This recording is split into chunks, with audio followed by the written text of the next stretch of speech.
Subjunctive forms of modals. There's mögen, which becomes möchte, and that means would like. What does mögen mean by itself? to like. Right, just to like. So the subjunctive just puts a would in front of it, would like. Let's look at können. That goes to könnte. Okay, and a translation would be could or would be able to. So it becomes that from can. Right. Then müssen. Müssen, and it becomes müsste. And we would say to that in English, would have to. Right. And there's dürfen. Dürfen, or dürfte in the subjunctive form, and that would say might or would be permitted to. Right. Sollen, sollte, should, and then there's this last one here, wollen, the subjunctive form, Wollte. wollte, and that would be would want to. Well, what do you notice about those subjunctive forms? Well, it kind of makes sense. They have the TE added to the end there. Right. So it follows a good pattern. Follows a good pattern. I would say a difference between the present tense and that is that you see more umlauts, but you see a TE. It's kind of similar to the past tense, isn't it? Okay. Exactly. The simple past tense. Well, that makes a lot of sense, but how would you conjugate these verbs? Right. Well, just like I said, it's very similar to the simple past tense, and let's review that, okay? Okay. Now, if it's similar to our simple past tense, well, let's do an example of the modal verb können, which the subjunctive form is könnte.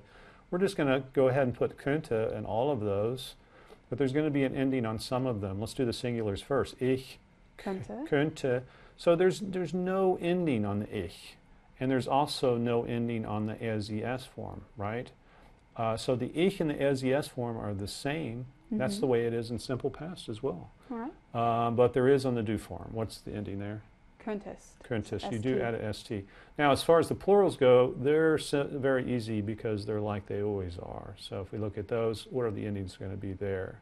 Wir, The EN, so könnten, könntet, könntet, könnten. könnten, und Könnten. könnten. Good. So, Herr Ka, Yeah? what about forming the subjunctive for other verbs? Right. You can actually form the subjunctive for any verb. However, they are used more frequently with a certain group of verbs. First, let's look at the most common subjunctive verb forms, and we've already gone over one group, and that's werden, haben, und sein. That's by far the most common verbs that you're going to see in the subjunctive. And let's remember what they were. Würde. Hätte and wäre. Right, and a quick translation would be? Would have, and would be. Okay, so your most important grouping there of subjunctive verb forms right there. But the other one that's really important is the modal verbs that we looked at. Putting the modals in subjunctive, they are used very frequently.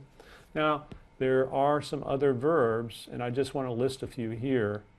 Wissen, geben, und gehen. But there's another 2 or 3 that are used once in a while, but these you're going to see. The subjunctive form of wissen is Wüsste. wüsste, You would know. would know. Geben is Gebe. gebe, Would give. would give, and these are basically the simple past forms with umlauts on them. Right. You know? Right, but for gehen, it looks a little different. What's the subjunctive of that? Ginge. Ginge. So that looks very similar to ging, but we're just putting an E at the end there. Right, which is the past tense. And that would be? Would go. Would go. So those are the most common, but what about other verbs? How would you form the subjunctive? For example, if I wanted to say, I would eat cake every day, I would eat. Hypothetically speaking, that would be great. Yeah, it would. I would eat cake every day. That's a great example. Let's look at how you would make that. What I would say is we would use the würde plus infinitive construction. You said I would eat cake every day. Let's look at the English word order before we go into the German here. We got 2 verbs here. One's a helping verb and one is not. That first verb you see there is? Would. Would.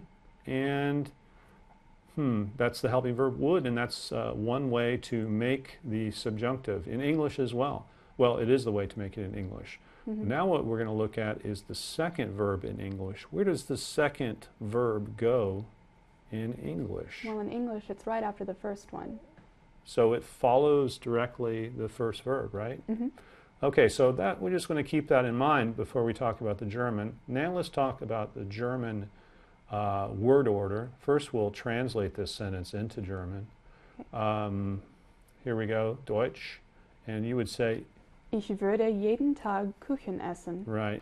We're going to look at word order first. That first verb again is going to be, well, I don't have it pointed out there, but it's going to be würde, right? The second verb, however, this is where the big change is, the difference is, that is. Right. The second verb is?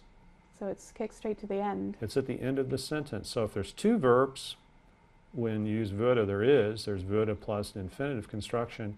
If the second verb's at the end, and what does that verb look like? It's always in the infinitive form. It's the infinitive form, and that's what I mean by würde plus infinitive Makes sense. construction.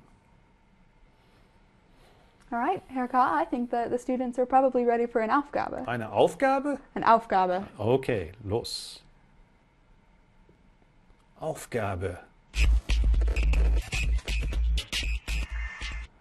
Wie wäre es in der Zukunft, wenn wir heute umweltfreundlicher wären? That's a good subjunctive sentence. It's hypothetically speaking. Can you translate that for us, Stevie? How would it be in the future if we were more friendly to the environment today? So that's the question, and we've got to make some sentences here. Students have to convert the verb in the parentheses into the subjunctive voice, and then they have to translate. Let's do an example. Okay. A Beispiel. Es blank geben keine Luftverschmutzung mehr. Okay, what goes in there? What's the subjunctive of geben here? Gabe? Or gebe? Gebe, right. You got two dots over there. And there is our translation. There would be no more air pollution. There would be no more air pollution in this hypothetical world, right? What about, it's in the future, what about 1, 2, and 3? Let's look at these sentences. There's Shula. You see you've got 3 sentences. It's your job to put that verb into subjunctive, and then you're going to translate the entire sentence. That's some good vocabulary there too as well. Und das war es. Tschüss. Tschüss.